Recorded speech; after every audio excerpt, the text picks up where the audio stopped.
Magandang araw po para sa video na ito, Medical Assistance sa Senate SPAO.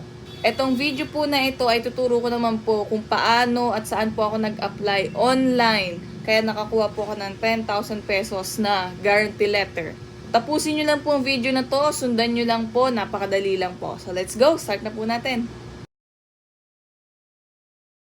Ang una pong gagawin ay pumunta po sa Google at i-type ang Senate SPAO. At ang una pong lalabas, yan po ang pipindutin. Ganyan po ang lalabas, ang pindutin natin ay apply for assistance. Next is medical assistance. Sasagutan nyo lang po lahat ng hinihingi dito. Kung nasa probinsya po kayo or malayo po kayo, pwede pa rin po. Basta yung hospital nyo po ay nandito po sa listahan. Ngayon, bale, hanapin nyo lang po siya dyan. Select Senate Public Assistance Office. Dito naman po kung ano mang sakit ninyo, hanapin nyo lang din po dyan. Kung wala naman, meron po sa pinakadulo, may others po dyan. Ilagay nyo na lang po. And then, dito naman po sa assistance needed, ilagay nyo po lahat kung ano man po yung mga kailangan ninyo. For example, sa akin, dialysis, kailangan ko rin ng medicines, and then, kung may laboratory request, pindutin nyo rin po. Kung may others pa, sige, ilagay nyo lang din po. Next is, mga personal information naman po, name, middle name, last name, birthday mo, kung bading o tomboy ka,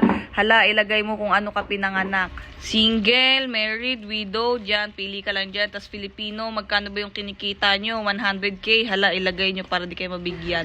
Siyempre, ang ilagay lang natin less than 10k. Ilagay nyo kung ano yung totoo. At kung hindi si patient ang kukuha, representative information, lagay nyo lang po yan dyan. Fill out nyo. Next page naman, contact information, address, ayan, basta lagay-lagay lang dyan. Kung malabo po ang paningin or hindi po marunong, pwede po kayong magpatulong. Ito pong may mga asterisk na kulay pula, yan po yung kailangan sagutan talaga. Hindi po yan optional. Kung wala namang asterisk na red, pwede naman po hindi nalagyan, ha? Okay na po yan. Dito naman sa next page, napakadali lang po. Dalawa lang po yung i-upload ninyo. Hospital bill, treatment protocol, for example, chemo or dialysis. Tapos kung may laboratory request kayo, i-upload nyo din po. Tapos yung reseta ninyo, i-upload nyo din po. Tapos, ito naman pong number 2, ang upload naman po natin dyan ay ID ng patient or ID ng representative. ID po ng kung sino ang kukuha, yun po ang i-upload. Doon lang po kayo mag-upload sa 1 and 2. Doon naman po sa 3, 4, 5, hindi naman po kailangan. Pero kung trip ninyo, pwede naman po kayo mag-upload.